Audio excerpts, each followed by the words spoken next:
الذين ينفقون في السراء والضراء والكاظمين الغيظ والعافين عن الناس والله يحب المحسنين.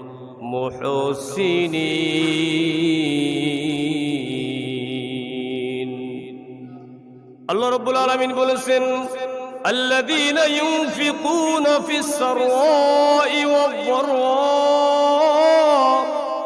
যারা সচ্ছল অবস্থায় দান করে, অসচ্ছল অবস্থায় যারা দান করে। এখন টাকা পয়সা একটু চাপ ভালো আছে, সচ্ছল আছে, এখন দান করে। যখন অসচ্ছল হয়ে যায় তখনও একেবারে বঞ্চিত করে না, 2টা টাকা হলেও দান করে। আল্লাযীনা ইউনফিকুনা ফিস সাররাই ওয়াদ-দাররা, যারা সচ্ছল অবস্থায় দান করে এবং অসচ্ছল অবস্থায় দান করে। ওয়াল কাযিমিনাল গায়জ, এবং যারা রাগকে হজম করতে পারে, রাগকে যারা নিয়ন্ত্রণ করতে পারে। ওয়াল আফিনা আনিন নাস, মানুষদের ত্রুটি বিচ্যুতি ভুল ত্রুটি যারা ক্ষমা করে দেয়, মানুষদেরকে যারা মাফ করে দেয়। আল্লাহ তাআলা বলছেন, এই সমস্ত বান্দা বান্দি যারা আছে, ওই বান্দা বান্দিগুলা হচ্ছে আমার মুহসিন বান্দা বান্দি। আল্লাহু ইউহিব্বুল মুহসিনিন, আর এই মুহসিন বান্দা বান্দিদেরকে আল্লাহ তাআলা ভালোবাসেন। সুবহানাল্লাহ। কয়টা কথা বলেছেন এখানে? যারা দান করে সচ্ছল অবস্থায়, দান করে অসচ্ছল অবস্থায়। ওয়াল কাযিমিনাল গায়জ, ক্রোধকে যারা নিয়ন্ত্রণ করতে পারে। ওয়াল আফিনা আনিন নাস, মানুষদেরকে যারা ক্ষমা করে দেয়। এই 4টা গুণ, এই গুণগুলো আমাদের মধ্যে আছে। আছে? দান করতে চাই না, সচ্ছল অবস্থায় দান করি না, অসচ্ছল অবস্থায় তো দান করার প্রশ্নই আসে না। ওয়াল কাযিমিনাল গায়জ, রাগকে সংবরণ করার মতো ক্ষমতা আমাদের অনেকের নাই, রাগকে হজম করতে পারি না। ওয়াল আফিনা আনিন নাস, মানুষের ভুল ত্রুটিগুলো আমরা ক্ষমা করতে জানি না। সবাই শুধু আমরা প্রতিশোধ নিতে চাই, ঠিক কিনা? অথচ আল্লাহ তাআলা বলছেন, এই 4টা গুণ যার মধ্যে আছে, ওই বান্দা বাবা, ওই বান্দি আমার মুহসিন বান্দা বান্দি, আমি আল্লাহ তাআলা ওই বান্দা বান্দিগুলোকে ভালোবাসি। সুবহানাল্লাহ। তাহলে এই 4টা গুণ অর্জন করা চাই। আমরা দান করব, সচ্ছল থাকি বা অসচ্ছল থাকি, সর্বাবস্থায় দান করব ইনশাআল্লাহ। এবং আমার ক্রোধকে, আমার রাগকে আমি হজম করব, রাগকে আমি নিয়ন্ত্রণ করব, কন্ট্রোল করব, মানুষদের ভুল ত্রুটি ক্ষমা করে দিব। তাইলে আল্লাহ তাআলার একজন প্রিয় বান্দা হিসেবে আমি সাব্যস্ত হয়ে যাব। সুবহানাল্লাহ। রাগের বশীভূত হয়ে কারো ক্ষতি করে ফেলা এটা বীরত্ব না। আমরা তো ক্রোধের বশবর্তী হয়ে মানুষের ক্ষতি করে ফেলি। ও আমার এইটা বলছে, আজকে ওর একদিন কি আমার একদিন, ওর 12:30টা বাজে। অথচ নবী বলছেন, না, রাগকে হজম করে ফেলো, রাগকে হজম করে ফেলো, ক্রোধকে কন্ট্রোল করো। রাগকে হজম করা এটা রাসূল পাক সাল্লাল্লাহু আলাইহি ওয়াসাল্লামের আদর্শ। এজন্য নবী বলেছেন, ওই আমার সাহাবীরা, তোমরা কোন ব্যক্তিকে সবচাইতে বড় বীর মনে করো? সাহাবায়ে কেরাম বলেছেন, নবী, যুদ্ধের ময়দানে যে ব্যক্তি শত্রুকে পরাজিত করে নিজে বিজয়ী হয়, আমরা তো তাকে বীর মনে করি, তাকে বীর মনে করি। মল্লযুদ্ধে যে বিজয় হয় তাকে আমরা বীর মনে করি, আমরা তাকে বীর মনে করি যে বিজয়ী হয়। সত্য শত্রুকে পরাজিত করে, প্রতিপক্ষকে পরাজিত করে ফেলে তাকে আমরা বীর মনে করি। নবী আমার বলেছেন, না না না, ওই ব্যক্তি বীর নয়, ওই ব্যক্তি বীর নয়। আল্লাহ নবী বলছেন, লাইসা শাদীদু বিসুরআতি ইন্নামাশ শাদীদুল্লাযী ইয়ামলিকু নাফসাহু ইনদাল গাদাব। নবী আমার বলেছেন, ওই আমার সাহাবীরা শোনো, ওই ব্যক্তি প্রকৃত বীর নয়, ওই ব্যক্তি প্রকৃত বীর নয় যে মানুষদেরকে ভুল লুণ্ঠিত করে, বরং বীর হচ্ছে ওই ব্যক্তি যে রাগের সময়, যে ক্রোধের সময় নিজের রাগটাকে হজম করতে পারে। সুবহানাল্লাহ। রাসূল বলছেন, মল্লযুদ্ধে যে বিজয়ী হয়, মানুষদেরকে যে ভুল লুণ্ঠিত করে, ওই ব্যক্তি বীর নয়। প্রকৃত বীর হচ্ছে ওই ব্যক্তি যে ক্রোধের সময়, রাগের সময় নিজের রাগটাকে, নিজের ক্রোধটাকে যে সংবরণ করতে পারে, হজম করতে পারে। সুবহানাল্লাহ। তাইলে আপনি আমি যদি রাগ নিয়ন্ত্রণ করতে পারি, রাগ যদি আপনি আমি কন্ট্রোল করতে পারি, তাইলে আমরা প্রকৃত বীর। বলেছেন কে? মুহাম্মদুর রাসূলুল্লাহ সাল্লাল্লাহু আলাইহি ওয়াসাল্লাম। এই কারণে আল্লাহর নবী সাহাবায়ে কেরামদেরকে, তার উম্মতদেরকে রাগ করতে নিষেধ করেছেন, রাগ করতে নিষেধ করেছেন। তবে কিছু কিছু কারণে আমাদের রাগ হতে পারে। রাগ মূলত দুইটা কারণে আসে। কয়টা কারণে? কয়টা কারণে? কথা বোঝা যায়? রাগ মূলত দুইটা কারণে আসে। এক নাম্বার কারণ হচ্ছে শারীরিক অসুস্থতা। যদি কেউ শারীরিকভাবে বেশি দিন অসুস্থ থাকে, তার মেজাজটা খিটখিটে হয়ে যায়, ঠিক না? রোগী যারা পালেন তারা জানেন, রোগী যদি বেশি দিন বিছানায় থাকে, মেজাজ কি হয়? খিটখিটে হয়ে যায়, আবোল তাবোল বলে, তার কাছে অনেক কথা বলা যায় না, মেজাজ খিটখিটে হয়ে, রেগে মেগে আগুন হয়ে যায়, এরকম একটা অবস্থা। তো উচ্চ রক্তচাপ, ডায়াবেটিস, এই ধরনের সমস্যা যদি থাকে, মানসিক ডিপ্রেশন যদি কারো থাকে, তার মেজাজ খিটখিটে হয়ে যায়, তার রাগটা একটু বেশি থাকে। দুই নম্বর কারণ হচ্ছে অনিয়মিত রাত্রি জাগরণ। রাত্রি জাগরণ বেশি করলে মেজাজ খিটখিটে হয়ে যায়। একদিন আপনি এশার নামাজ পড়ে এরপরে খাওয়া দাওয়া করে ঘুমিয়ে যাবেন, আরেকদিন রাত্র 12টার পরে 1টার পরে ঘুমাবেন। 2 দিন সকাল আপনি ট্রাই করবেন যে আজকে সকালটা আমার কেমন যাচ্ছে, আর যেদিন বেশি রাত্র করে ঘুমিয়েছেন ওই দিনের সকালটা কেমন যাচ্ছে। অবশ্যই যেদিন আপনি আগে ঘুমিয়েছেন ওই সকালটা আপনার সুন্দর যাবে। সকাল হলে শরীরটা ফুরফুরে থাকবে, মেজাজটা ফুরফুরে থাকবে, মনটা ভালো থাকবে। আর যেদিন আপনি 1টায় 2টায় ঘুমাইবেন, পরের দিন সকালে কি শরীরটা ভালো লাগে? হ্যাঁ, শরীর ভালো লাগে? ভালো লাগে না, মনে হচ্ছে যেন ঝিমঝিম ভাব, কিছুই ভালো লাগছে না, কিছুই করতে মন চাচ্ছে না, এরকম একটা অবস্থা। এজন্য যে রাগ দুইটি কারণে আসে, অসুস্থতার কারণে আর অনিদ্রার কারণে। পরিমিত নিদ্রা না থাকার কারণে রাগ আসে। তবে এই সব কারণে যদি আমাদের রাগ এসে যায়, তাহলে রাগ নিয়ন্ত্রণ করার কিছু পদ্ধতি রাসূল পাক সাল্লাল্লাহু আলাইহি ওয়াসাল্লাম হাদিস শরীফে বলে দিয়েছেন। সুবহানাল্লাহ, সুবহানাল্লাহ। এক নম্বরে রাগ নিয়ন্ত্রণ করার পদ্ধতি, এক নম্বর হচ্ছে রাসূল পাক সাল্লাল্লাহু আলাইহি ওয়াসাল্লাম বলছেন যে 1 নম্বর রাগ নিয়ন্ত্রণের পদ্ধতি হচ্ছে আল্লাহ তাআলার কাছে আশ্রয় প্রার্থনা করা। কার কাছে? আল্লাহ তাআলার কাছে আশ্রয় প্রার্থনা করা। হাদিস শরীফের মধ্যে আছে, 2 ব্যক্তি মুহাম্মদুর রাসূলুল্লাহ সাল্লাল্লাহু আলাইহি ওয়াসাল্লামের সামনে বসে ঝগড়া করতেছিল। একজন তো আরেকজনকে গালিগালাজ শুরু করে দিল।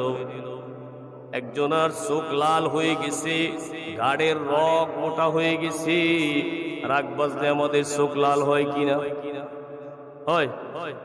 ঘাড়ের রগ মোটা হয়ে যায়, মানে এমন খিস দেয় রাগে, ঘাড়ের রগ কি হয়?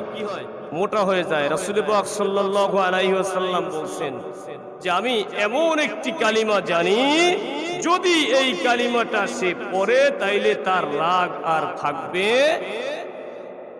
তখন নবী আমার বলছেন, যদি ওই ব্যক্তি পড়ে আউযু বিল্লাহি মিনাশ শাইতানির রাজীম, যদি বান্দা অতিরিক্ত রাগ যখন এসে যায় তখন যদি পড়ে আউযু বিল্লাহি মিনাশ শাইতানির রাজীম, সঙ্গে সঙ্গে রাগ কমিয়ে দেবেন কে? রাগ এত পরিমাণে বাজে, ইচ্ছে মতো যদি রাগ বাজে, মেজাজ যদি খারাপ হয়, আউযু বিল্লাহ পড়ার আর সময় পাওয়া যায়? আউযু বিল্লাহ পড়ার আগে তো গালিগালাজ কয়েকবার হয়ে যায়, ঠিক না? তো রাসূল বলছেন যে অতিরিক্ত রাগ আসলে তখন তোমরা কি করবে? আউযু বিল্লাহি মিনাশ শাইতানির রাজীম পড়বে, রাগ কমিয়ে দেবেন কে? আল্লাহ তাআলা কমিয়ে দেবেন। 2 নম্বর রাগ নিয়ন্ত্রণের পদ্ধতি রাসূল বলেছেন শারীরিক অবস্থার পরিবর্তন। তার মানে হলো যদি কারো দাঁড়ানো অবস্থায় রাগ আসে সে যেন বসে যায়, বসা অবস্থায় যদি কারো রাগ আসে সে যেন শুয়ে যায়। এটা হাদিসের কথা। عن أبي ذر رضي الله تعالى عنه أن النبي صلى الله عليه وسلم قال إذا غضب أحدكم وهو قائم فليجلس, যদি দাঁড়ানো অবস্থায় তোমাদের কারো রাগ আসে ফালইয়াজলিস, সে যেন সাথে সাথে বসে পড়ে। দাঁড়ানো অবস্থায় রাগ হইলে কি করতে হবে? সাথে সাথে বসে পড়তে হবে।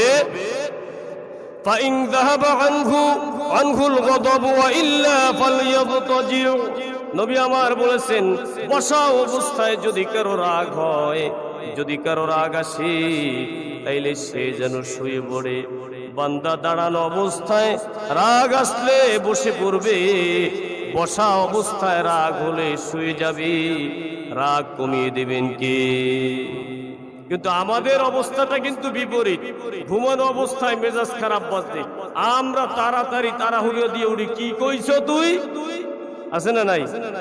এরপরে বসে, রাগ কন্ট্রোল হয় না, এরপর দাঁড়াইয়ে যায়। অনেকে অতিরিক্ত রাগের কারণে কিন্তু স্ট্রোকও করে, ঠিক না? তো এই জন্য হাদিস যেটা বলছে সেটা সত্য। আপনি ট্রাই করে দেখবেন, দাঁড়ানো অবস্থায় রাগ হলে বসে পড়বেন, বসা অবস্থায় রাগ হলে শুয়ে যাবেন, দেখবেন আর আপনার রাগ আর থাকবে, রাগ আর থাকবে। এরপরে 3 নম্বরে রাসূল বলছেন যখন তোমাদের রাগ হবে তখন তোমরা ওযু করবে।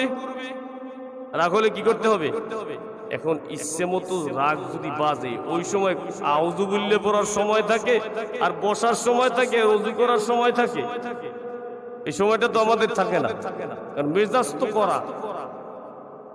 নবী আমার বলেছেন যখন তোমাদের প্রচুর রাগ হবে তখন তোমরা ওযু করে নিবে, কারণ ওযু করলে আল্লাহ তাআলার পক্ষ থেকে আল্লাহ তাআলা তোমার রাগটা কমায় দিবেন। সুবহানাল্লাহ, সুবহানাল্লাহ। এটা নবী হাদিস শরীফের মধ্যে বলেছেন, ক্বালা রাসূলুল্লাহ সাল্লাল্লাহু আলাইহি ওয়াসাল্লাম ইন্নাল গযবা মিনাশ শাইতান, নিশ্চয় রাগ আসে শয়তানের পক্ষ থেকে।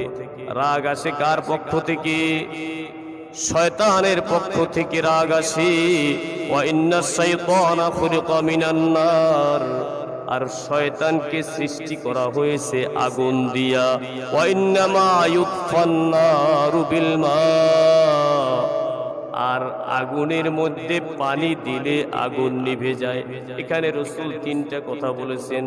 রাগ আসে শয়তানের পক্ষ থেকে, শয়তানকে বানানো হয়েছে আগুন দিয়া, আগুনের মধ্যে পানি দিলে আগুন নিভে যায়। সুতরাং তোমাদের যদি কারো রাগ আসে, ফাইদা গদিবা আহাদুকুম ফালিয়াতাওয়াদ্দা, তোমাদের যদি কারো রাগ আসে তাইলে সঙ্গে সঙ্গে যেন সে ওযু করে নেয়। আগুনের মধ্যে পানি দিলে যেরকম আগুন নিভে যায়, রাগ অবস্থায় যদি তুমি ওযু করো, তুমি রাগ হলে তোমার শরীর গরম হয়ে যায়। অনেকের শরীর থেকে ঘাম বের হয়, ঠিক কিনা? শরীর গরম হয়, ঘাম বের হয়, চোখ লাল হয়ে যায়, শরীর থেকে তাপ বের হয় অতিরিক্ত রাগের কারণে। এটা আগুনের এই বহিঃপ্রকাশ।